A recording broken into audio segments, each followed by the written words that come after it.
Mengapa mereka membenciku? Mengapa tidak ada satupun yang mendengarkan pendapatku?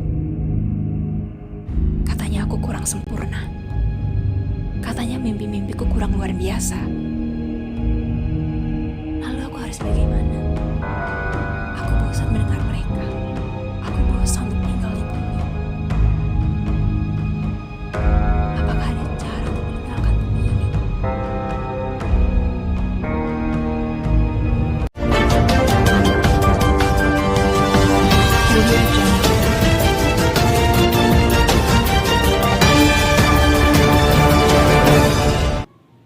Selamat siang pemirsa, berjumpa lagi dengan saya, Agnes Putri Aldentia, untuk mengabarkan berita-berita terpercaya dan teraktual yang telah kami rangkum dalam berita siang ini.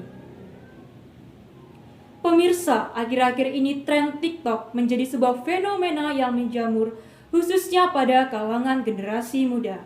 Mereka dengan cepat dan sigap mengikuti segala fenomena yang sedang terjadi.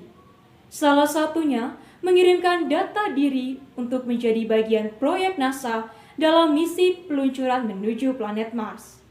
Dengan fenomena tersebut, mereka beranggapan akan menjadikan solusi untuk meninggalkan bumi dengan segala macam masalah yang mereka hadapi. Memang pada nyatanya, NASA telah mengeluarkan website Send Your Name to Mars pada laman mars.nasa.gov.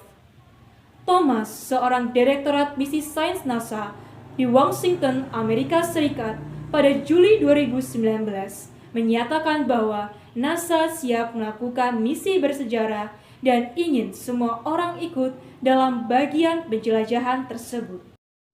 Dilansir pada Tribun.news, robot luar angkasa milik NASA yang mendarat pertama telah mengirimkan foto serta video pasca pendaratan pada 18 Februari 2021. Setidaknya terdapat 2 misi yang akan dilakukan, yaitu mengumpulkan data dan mencari sampel atau tanda kehidupan kuno di kawah Jezero Crater yang dulu merupakan sebuah danau pada 3,9 miliar tahun silam. Sampel-sampel tersebut kemungkinan akan dibawa kembali ke bumi pada awal 2031.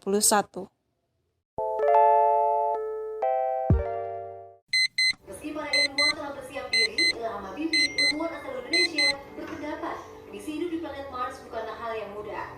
Saya kira dari segi teknologi sudah dimungkinkan. Ya. Jadi yang tadi saya katakan diperlukan kurang lebih 2 tahun untuk ke Mars itu menggunakan teknologi yang kita sudah kenal. Tantangannya adalah ya bagaimana manusianya bisa menjalankan itu 2 tahun berjalan ke Mars dan mungkin hingga singgah di Mars beberapa bulan dan juga bertahunan balik lagi itu kan beberapa tahun. Hal-hal saintifik yang secara fundamental itu sudah.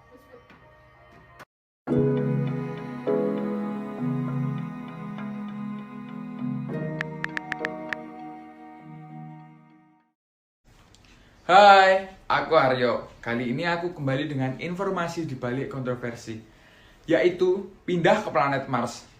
Kalian yakin masih mau pindah ke planet Mars? Lalu, bagaimana kondisi planet Mars sesungguhnya? Ada 3 poin penting. Yang pertama, kondisi atmosfer yang tipis. Menurut hasil peneliti oleh pihak NASA, planet Mars memiliki kandungan radiasi yang tinggi, sehingga dapat menyebabkan manusia dapat dengan mudah terpapar radiasi apabila tidak disokong dengan alat anti radiasi yang memadai. Yang kedua, selain itu temperatur menjadi salah satu kendala besar manusia untuk bisa tinggal di Mars. Temperatur rata-rata di Mars berada di suhu sekitar minus 81 derajat Fahrenheit atau minus 63 derajat Celcius, yang mana menjadi suhu yang sangat tidak memungkinkan untuk manusia bisa bertahan hidup tanpa adanya bantuan alat canggih. Sementara itu, lapisan atmosfer Mars memiliki kandungan karbon dioksida sebanyak 96%, yang mana sangat beracun bagi manusia. Sisa lapisan atmosfer memiliki kandungan kumpulan gas argon, nitrogen, dan gas berbahaya lainnya, sehingga hal ini tentunya menjadi bahan pertimbangan dan hal yang diperhatikan oleh para peneliti. Yang ketiga, Meski manusia bisa mengakali persoalan mengenai gravitasi, hal ini tentunya menjadi pertimbangan oleh para peneliti karena tingkat gravitasi di Mars hanya sebesar 38%, sehingga masih bisa memungkinkan bagi para manusia untuk dapat berjalan di Mars. Jadi, aku Aryo ingin bertanya, yakinkah kamu akan meninggalkan planet bumi yang akan kita tempati? A few moments later. Kira-kira jadi nggak ya buat aku pindah ke planet Mars? Belum lagi kayaknya aku nggak bisa survive deh untuk tinggal di planet Mars. Mulai dari tantangan mental dan fisik, lalu tantangan minimnya gravitasi, belum lagi perjalanan yang memerlukan waktu kurang lebih 2 tahun.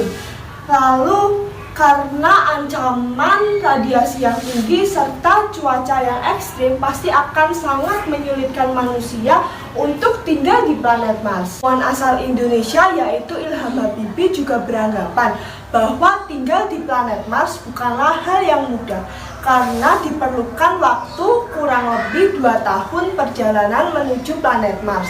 Tantangan lainnya, bagaimana manusia itu bisa survive tinggal di planet Mars selama perjalanan 2 tahun dan singgah di planet Mars selama beberapa bulan atau beberapa tahun. Maka diperlukan juga adanya nutrisi, gaya hidup, serta bagaimana cara kita berkomunikasi dengan keluarga, dengan teman-teman kita di bumi. Pastinya akan sangat sulit kan? Jadi kalau kita sedang mengalami stres, sedang mengalami tekanan batin, jangan sampai kita membuat keputusan yang nantinya akan merugikan diri kita, bahkan merugikan orang lain. Jadi lebih baik kita jika ada masalah, kita mengkomunikasikannya dengan orang-orang terdekat kita, orang yang kita percayai seperti keluarga agar kita mendapatkan motivasi dan solusi bagaimana kita nantinya akan menyelesaikan masalah itu. Kita juga dapat healing diri kita dengan cara berliburan, lalu melakukan hal-hal yang positif, lalu mediasi seperti itu agar kita bisa terhindar dari masalah-masalah tersebut dan juga terhindar dari efek-efek negatif dari masalah tersebut. Hai Sobat Ribi, dari video tadi kita tahu bahwa tidak semua orang baik akan selalu ada di sekitar kita, layaknya planet-planet yang selalu mengitari matahari. Janganlah terlalu cepat mengambil keputusan agar kamu tidak menyesal. Jalan-jalan beli beras, jangan lupa beli brokoli. Kalau stres jangan ke Mars, mending tonton video kami. Kapan